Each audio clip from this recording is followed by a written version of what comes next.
The most important moment in the election campaign so far. The eagerly anticipated first presidential debate.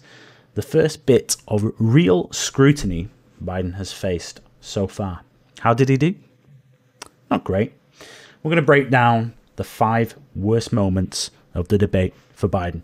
But before we get into that, this is Political Election 2020. I'm Jan Smith, and as always, joined by Connor Allen. Good morning, everybody. Good morning, indeed. It has been a late night. Please consider subbing if you enjoy our content, and hit that like button. Comment down below. Tell us what you think. Who won? Did Trump win? Did Biden win? Did they perform better than you expected? Worse? Let us know down below. Let's hear the discussion. So, nobody win. Did nobody win? Exactly. Will nothing change? That's my hot take. Yeah. Let's jump straight into it. So first, Biden faced finally a little bit of scrutiny on his son, Hunter Biden. China with ate Mexico. your lunch. All right, gentlemen. China ate your lunch, Joe, and no wonder your son goes in and he takes out billions of dollars. Takes out billions of dollars to manage. He makes millions of dollars. And also, while we're at it, why is it, just out of curiosity, the mayor of Moscow's wife gave your son $3.5 million. What did he do to deserve it? What did he do with Burisma to deserve $183,000? None You've of asked that your question, is true. let him answer. None of that is true. Oh, really? He didn't get $3.5 million? Mr. President, It's Mr. totally, President, please. totally discredited. Totally discredited. And by the way, so Biden's response, it's totally discredited. Of course, it hasn't been totally discredited. It's a Senate report. It came out a couple of days ago, and there is no debunking. There is no any doubt cast on the aspersions. Hunter Biden did receive that money. He did receive everything. But why isn't Joe answering the questions about it? Right, exactly. The Senate report makes it clear. It shows there is a money trail that has been followed. The documents show his company received the money. You can't just deny these claims, evade the question, and then that's it. You get away with it. People need to hear a response for this. They need to hear a defense. He can't come up with a defense. He can't clarify to us why the money was received. He can't even, give us an inclination as to why that money. He doesn't even try to give an answer, does he? He starts talking about his son and his drug problem. I'm quite disappointed in Chris Wallace that he let Biden off the hook with this one. He let him just change the subject and go on. No, the American people deserve scrutiny. Why did you give it to them? Exactly. They need to know an answer, and the fact that he can't give an answer should just make you more suspicious, really, because if this was a legitimate operation, legitimate reason for that money to be transferred, then there would be a legitimate answer to give. He can't give one, and I don't think this is the last we're going to hear of this with Hunter Biden. I think, hopefully, Trump will probably bring this one up again in the next debate. Let's take a look at the second clip. Trump questioning Biden on his law and order stance.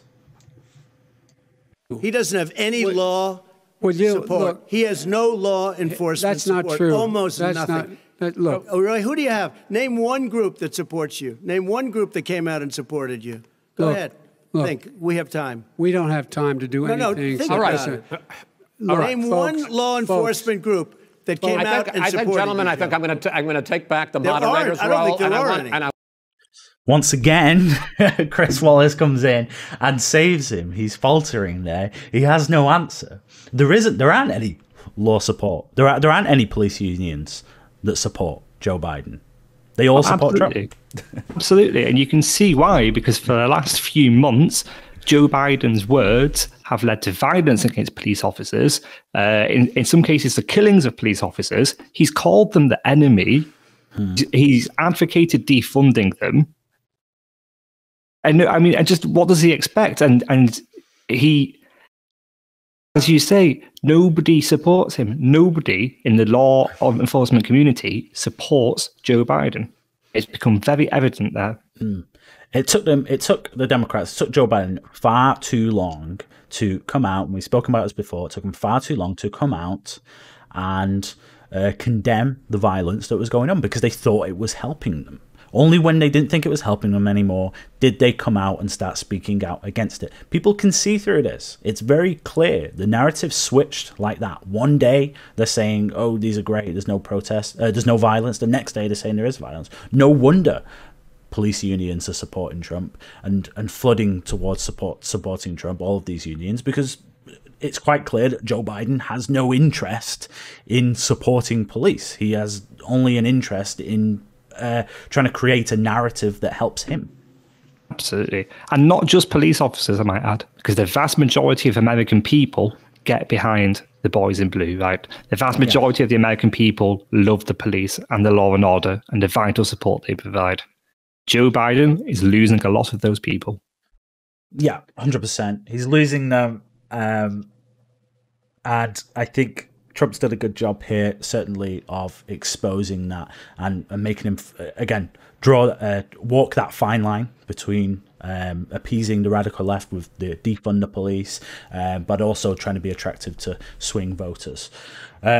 So next, the environment, the Green New Deal, Biden's supposed big plan to kickstart the economy with renewable energies. And once again, he's finally scrutinized on this. The Green New Deal and the idea of what your environmental changes will do. The Green New Deal will pay for itself as we move forward. We're not going to build plants that, in fact, are great polluting plants. So do you support the Green New Deal? Pardon me? You support? No, I don't support the Green New Deal. Oh, you don't? Oh, well, that's a big statement. I support that means you just lost the radical left. I support. So, in a little bit of confusion there, Biden's talking about how the Green New Deal is going to pay for itself, and then in his next sentence says that he doesn't support it. I'm still confused exactly on his stance on this issue. Is that because he's flip-flopped pretty much on almost every aspect? Because I think that doesn't exactly help things, does it?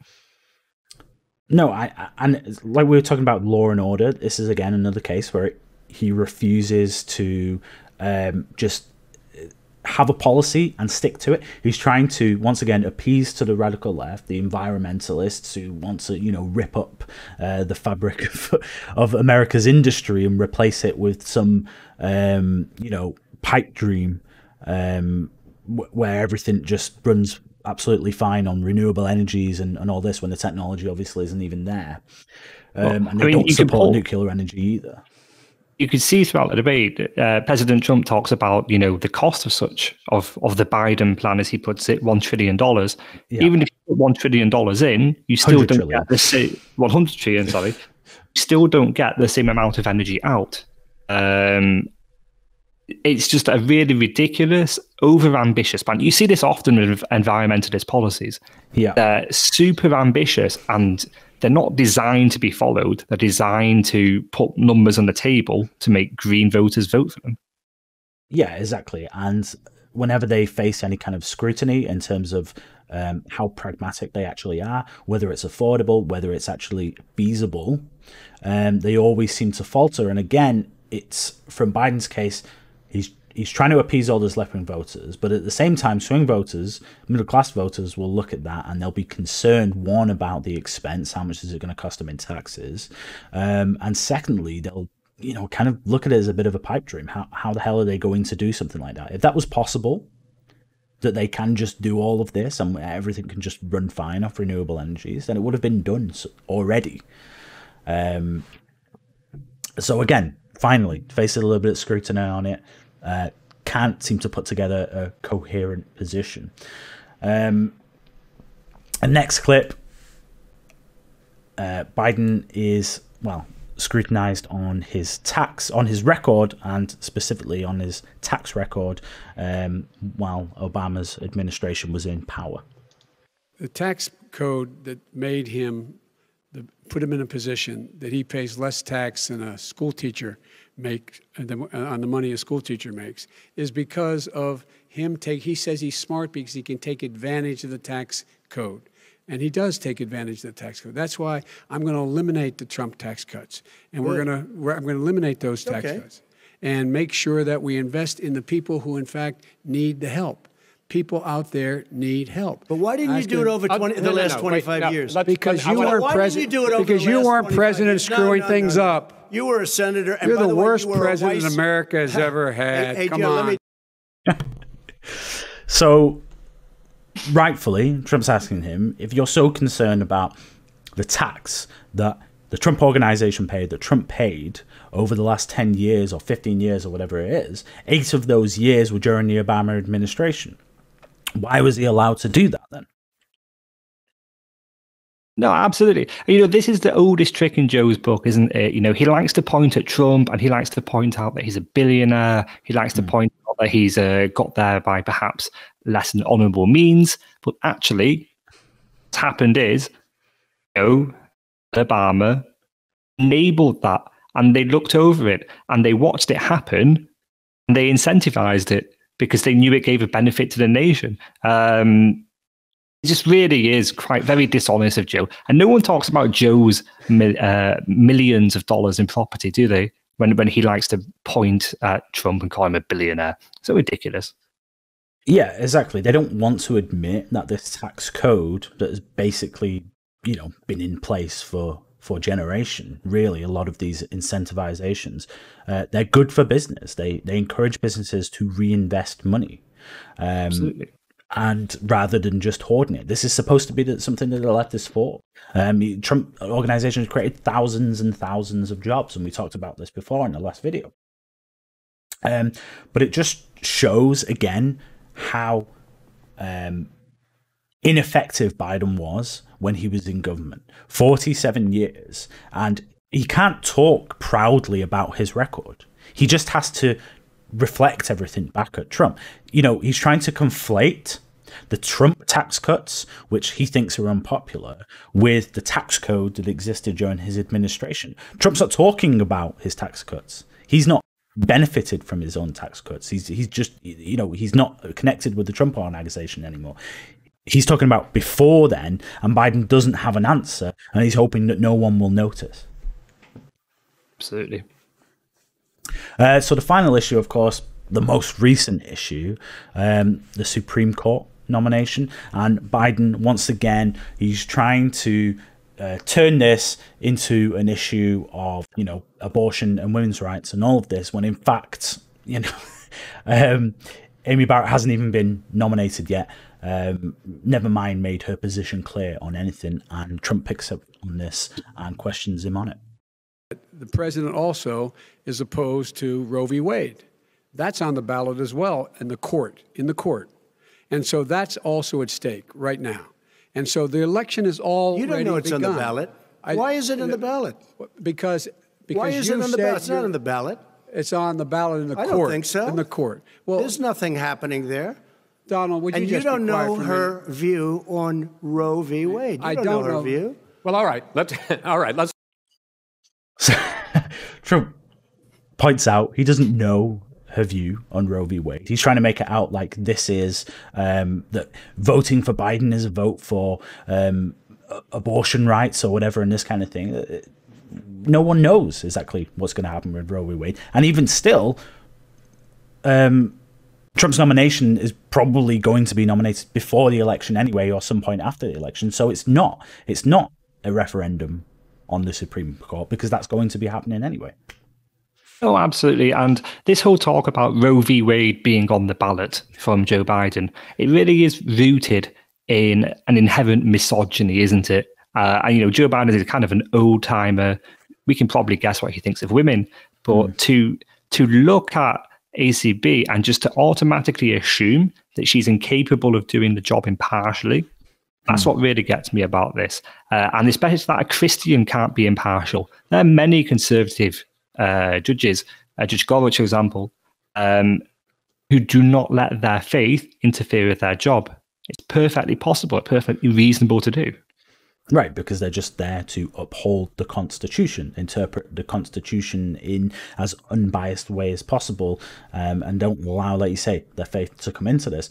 But I think what he's actually really insinuating here, although he won't say it, it's almost a kind of left dog whistle in a sense. He's insinuating that if you elect us, if you elect the Democrats, we'll stack the court, and so we'll make sure that Trump's nomination won't, or the three nominations, the three justices that he will have appointed in that time, won't be able to sway decisions on the court because they're going to stack the court. Although then he refuses to actually acknowledge that that's something he'll do later on when he's questioned on it. Because obviously he knows that that's going to turn away a lot of these swing voters because they consider stacking the court to be quite a radical idea.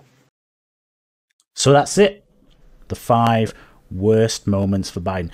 We're going to be doing a follow-up video on this, looking at Trump's performance in the debates, and 5 moments from him. And of course, we'll be doing videos on the 3 remaining debates that still have to come. So please subscribe and hit that notification bell so you know when we bring those ones out. And once again, thank you for watching.